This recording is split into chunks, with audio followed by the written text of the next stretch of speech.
จักนะโอ้ทุกคนเอ้ย อันนี้แหละ มึงมันเพิ่นหัวไงหัวงะมะลิเนาะ ยำเงินยำมีเงินสุดกิน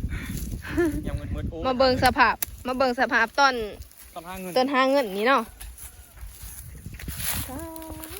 อ่อนซ่อนเลยทุกคนเอ้ยอ่อนซ่อน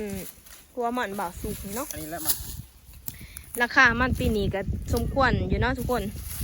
เพราะมันก็ราคามันก็ดีอยู่ดีกว่าพี่กายนี่บ่าวสุกเพิ่นว่าแต่มาเติมก็มันงะมันป้าบ่าวสุกนี่มันเพิ่นก็คือสิกวางควางขนาดทุกคนเลย โอ้ย2 เฮกตาร์ป้ายนะ 2 เฮกตาร์ป้ายบ่ โอ้ยขาด ถ้าว่าบ่มีหญ้านี่แห้งงามเลยทุกคนเอ้ยนี่ยังว่าบ่าวสุกเพิ่นเอาหญ้าบ่ได้เนาะ ยำบ่ได้นะเอ้ย เอาหญ้าบ่ได้นี่ก็ยังหัวใหญ่หัวงามทุกคนเอ้ยเบิ่งหาใส่บ่ได้ เพราะมันยาวมันอะไรนะเอ้ย เอาแนวไว้ได้ลายเด้อบ่าวสุกเด้อพอยามนั้นก็ขาย อันนี้แหละมีเงินแล้วก็ไปให้คนมัน ยำมีเงินบ่ได้มา บัดยา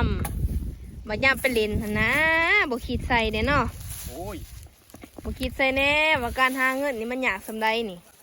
ยำหาเงินกับยำใส่เงินมันต่างกันนั่นน่ะเอ้ย ป้าทุกคนเอ้ยทางฝั่งนั้นกัน